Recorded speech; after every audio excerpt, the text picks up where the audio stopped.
As we were talking about earlier, a federal court has struck down Donald Trump's reciprocal tariffs, ruling that they exceeded legal authority. The three-judge panel said Trump overstepped the 1977 Emergency Powers Act, making the tariffs unlawful. The ruling permanently blocks the duties following a lawsuit by 5 US import-reliant businesses. The decision caused several doubts in current negotiations. Through an appeal remains possible. That means the Trump administration actually can go and appeal, and we expect the final ruling may come through Supreme Court there. That's right. Now moving on, Elon Musk's time at the Trump administration is over. The Tesla CEO has said in a tweet, he thanked Trump for the opportunity to reduce wasteful spending and said that DOGE, that is DOGE mission, will only strengthen over time as it becomes a way of the life throughout the government. Now remember, just a few days ago, he had said that Trump's big, beautiful bill undermines the work that DOGE has been doing. Now some reports suggest that this exit comes right after this criticism. All right, moving on. Federal Reserve officials remain cautious on rates as minutes from the May FOMC meeting reveal concerns over persistent inflation, which has been talked about, especially if trade tensions and tariff worsen further. While the Fed held interest rates in the latest meeting, members flagged difficult trade-offs ahead of inflation lingers while growth still slows.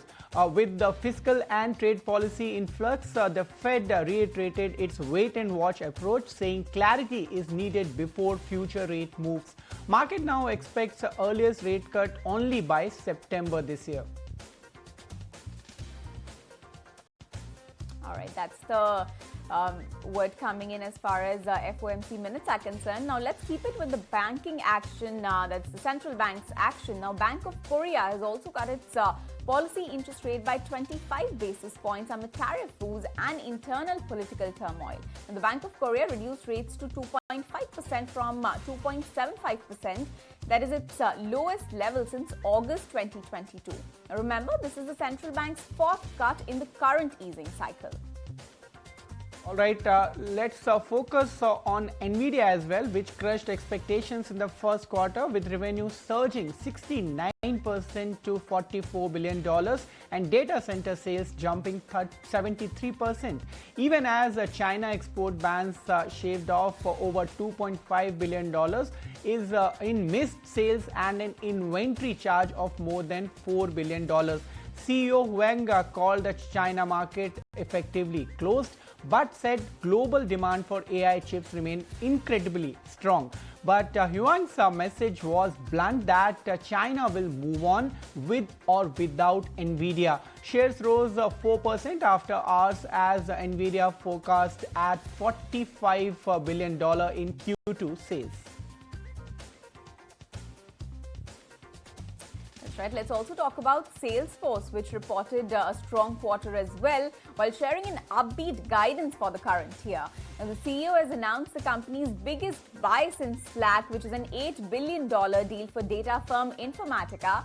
While the shares slipped after hours, analysts say this deal looks more digestible than the past mega mergers, especially after Salesforce trimmed costs, boosted margins, and started paying dividends. Shifting focus to another earnings, HP shares tank after its earning missed estimates, with adjusted EPS at 71 cents versus expectation of 80 cents. Revenue narrowly beat estimates at $13.22 billion, but outlook disappointed as HP warned of added cost from Trump-era tariffs. CEO Enrique Lores said the company is rapidly shifting manufacturing out of China to mitigate these costs, targeting full offset by Q4 of current financial year. That's right. Let's also focus on some more news coming in from the US. Now, Donald Trump is rejecting claims that he's soft on tariffs, firing back at critics, calling it taco trade, that is short for Trump always chickens out. Now, in an interview, Trump said, and I quote, "You call that chickening out, it's called negotiation," end quote. Now, this nickname mocks his pattern of announcing tough tariffs like the recent 50% levy on the European Union, only to delay it or reverse it. But Trump insists that the strategy works, saying that the EU agreed to meet any time after his move. All right. If you like this video, then like, share and subscribe to ET Now.